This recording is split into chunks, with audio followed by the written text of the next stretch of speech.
That was crap. Are we ready for some Ooh, that is more like it. Ladies and gentlemen, first person up. Father of Bride. Westbrooke. What can I tell you about Mark? How long have you got? But ladies and gentlemen, it's not my show. It's about Emma and Daniel. Ladies and gentlemen, put your hands together. What a lovely guy. Mark Westbrooke!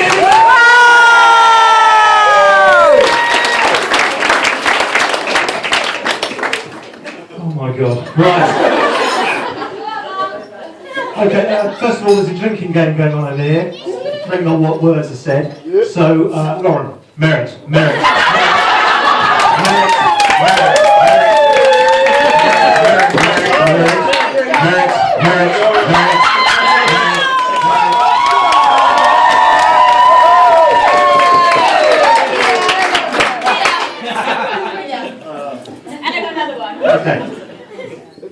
Obviously, nerves being what they are, I can assure you that this is not the first time today that I've stood up from a warm, comfortable seat with a piece of paper in my hand.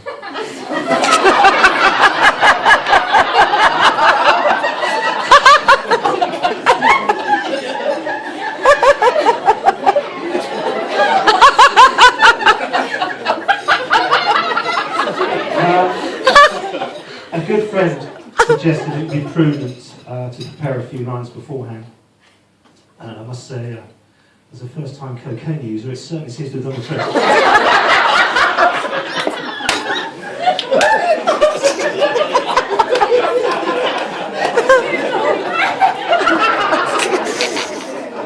Ladies and gentlemen, for those of you that don't know me, my name is Mark, and at this precise moment in time, I'm the proudest father of the most beautiful bride I've ever seen.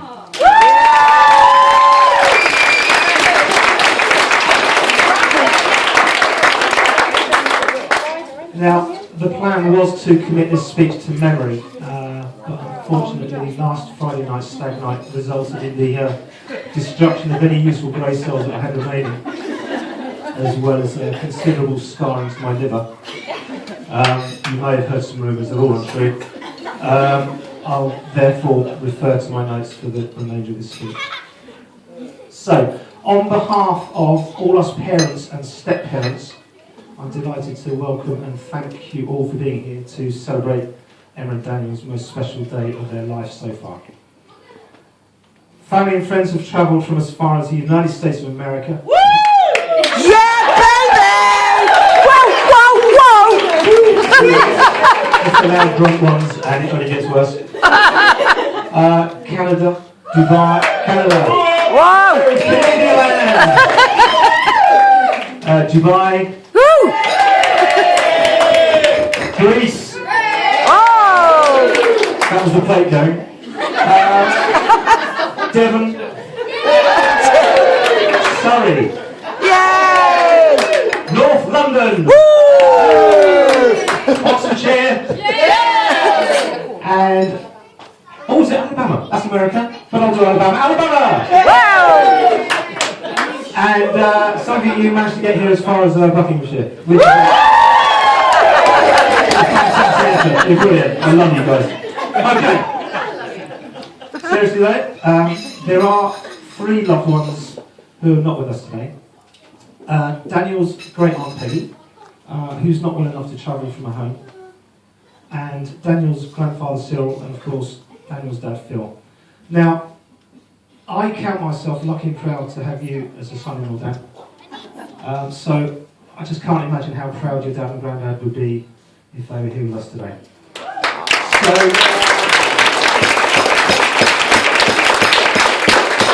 if you could all please be upstanding for the first toast of the day, to absent family and friends. So, absent family and friends. Family friends. Woo!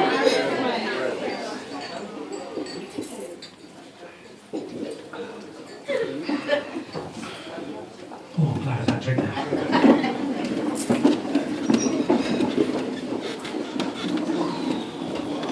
Okay, as far as the bride, my final duty today, and that's before I get absolutely hounded and embarrass myself and everybody else, in this room, is to be the warm-up for Dan and the Chuckle Brothers over there. So I'll try to keep this as short and sweet as possible. In the run-up today, well, before this morning, the most stressful issue for Emma and Dan was the seating plan, as they just couldn't decide who to put where. Luckily, with my years of experience, I came to the rescue and suggested that we should use the wedding present list and put those who bought the biggest gifts at the front and work our way back from there. So, if you can hear me at the back there, Luca. Can you hear me? Yeah, thanks for the oven glove. And Emma and Dan said that if they could have the other one for their first wedding anniversary, that'd be lovely. Thanks, mate.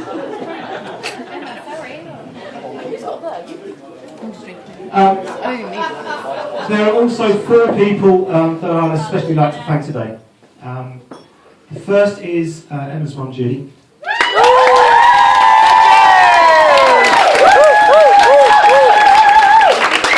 Who blessed me with 2 beautiful daughters, and who in extremely difficult circumstances ensured stability in their lives when I was unable to do so. So, thank you, Judy.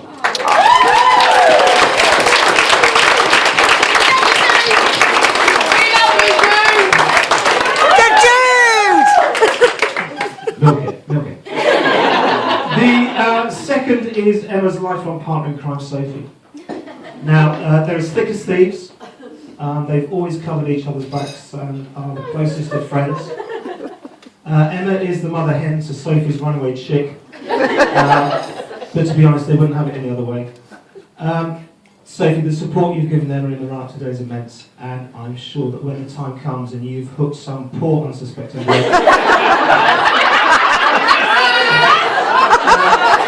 your sister will be by your side as always, so thank you, Sophie.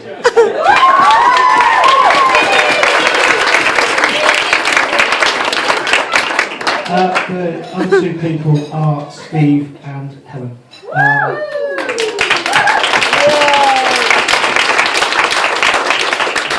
Both entered Emma and Sophie's life, we were trying to figure it out, we think 2001, and they've watched them grow into beautiful young ladies.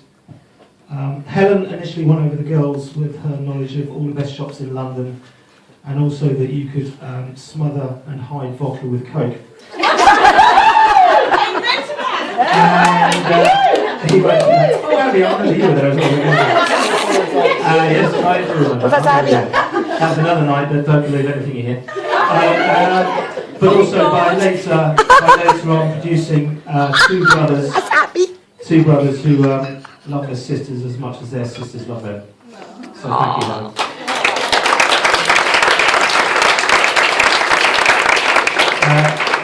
Last but definitely not least is Steve. Steve, you provided the stability of the man in the house by taking on 3 women at once. An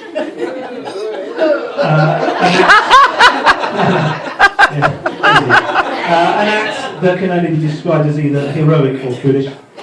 But whatever your opinion may be on that, I've only enormous respect and gratitude for what you've done for the girls. So thank you, Steve.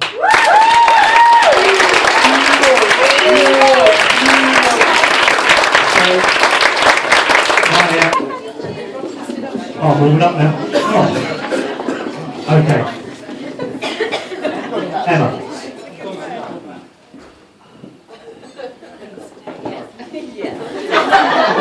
I'm sorry, why is that?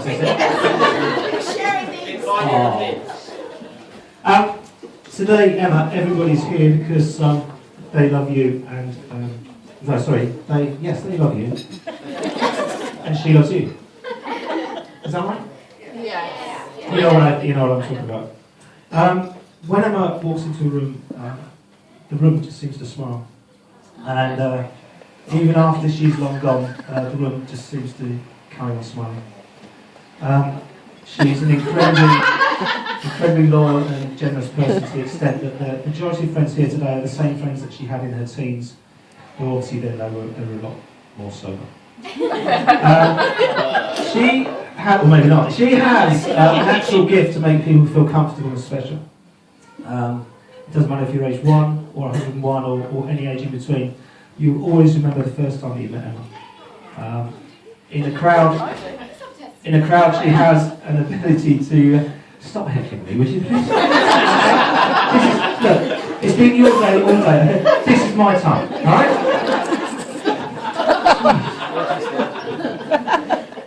Where was I? In a crowd, she has an ability to make you feel like you are the most important person in the world. She's funny, kind, thoughtful, sweet-natured, and as beautiful on the inside as she is on the outside.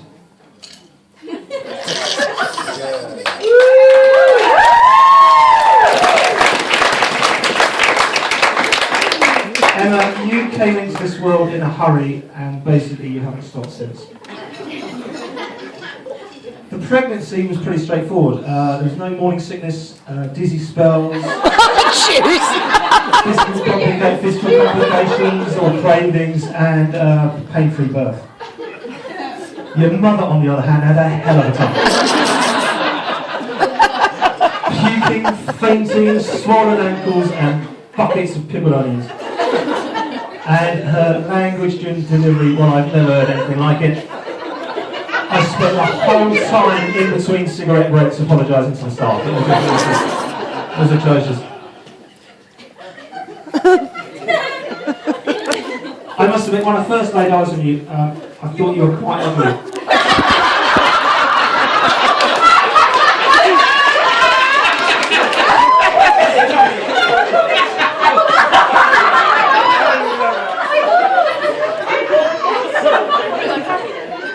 Luckily, the midwife is at hand to turn you up the right way.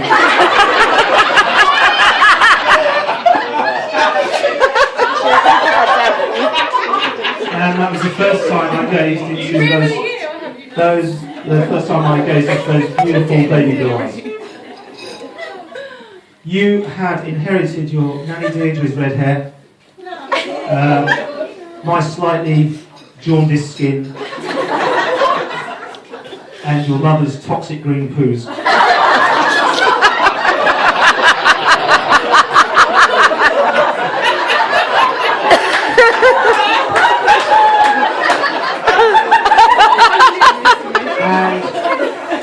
And for the first few weeks, it was like living with an overactive traffic light.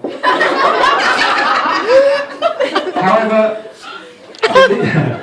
from these unpromising beginnings, you have blossomed into the most naturally beautiful person I've ever known. Now, everybody here will have their own special Emma story, and I would still be here until midnight if I recounted all mine. But needless to say, most of them involved an element of danger, including bleach, cupboard doors, cars, steep hills, wasp nests, patio windows, shelving units, screwdrivers, and of course alcohol.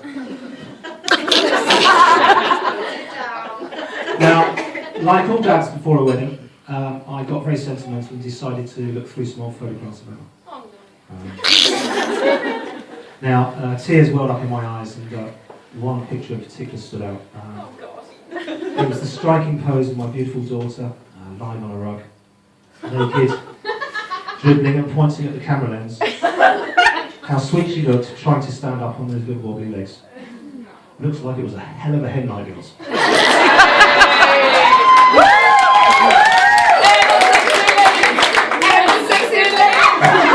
Sexy lady.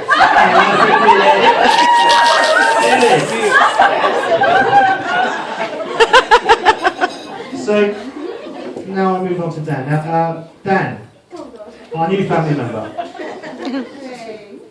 Emma has always been determined that she would not settle down until she met the perfect man. So, mate, you've been extremely lucky to marry her before she did.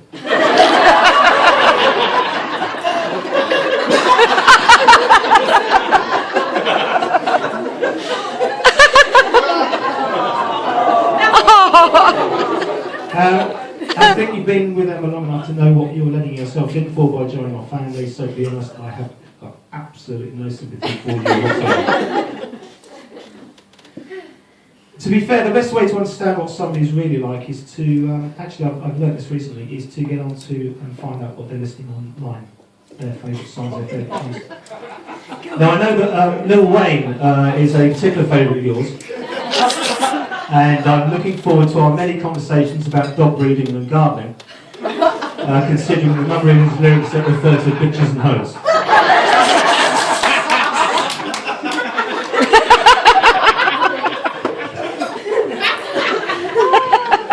Now, I never thought of Dan as being immature, quite the opposite, but a few weeks ago I suggested that we should sit down and talk about the wedding to which you play. Are you serious? In the middle of the conker season?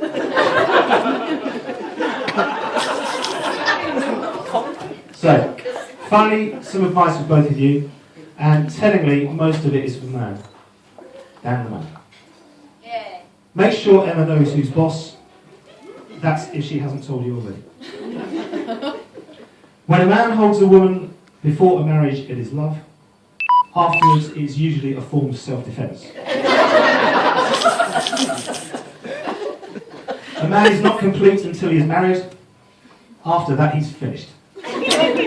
Oh. Never go to bed in the middle of an argument. Be a man, stay up and fight, and then watch some sport. You've lost anyway, so you might as well get on with it. The first thing you'll understand is that the honeymoon period is the time between I will and you better. Emma, before a marriage, a man will lay awake all night thinking about something you said. After a marriage, he'll fall asleep before you finish saying it. When you want something from Dan, just ask for it. Don't forget he's a man. Hints don't work.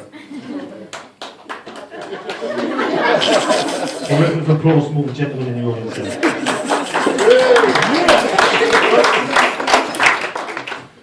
As with any marriage, there'll be ups and downs. This is for both of you. Tears and joy, but together with love, you'll be able to take whatever life throws at you. But you must remember to show patience, tolerance, and forgiveness. Failing that, copying a deafen and claiming amnesia is extremely effective. Emma is a beautiful young lady who I'm so proud to call my daughter, and I'm sure Dan will be proud to call his wife. You make a fantastic couple, which leads me to my final duty for now. It gives me the enormous pride and pleasure to propose a toast to the new Mr. and Mrs. Merritt, Emma and Daniel.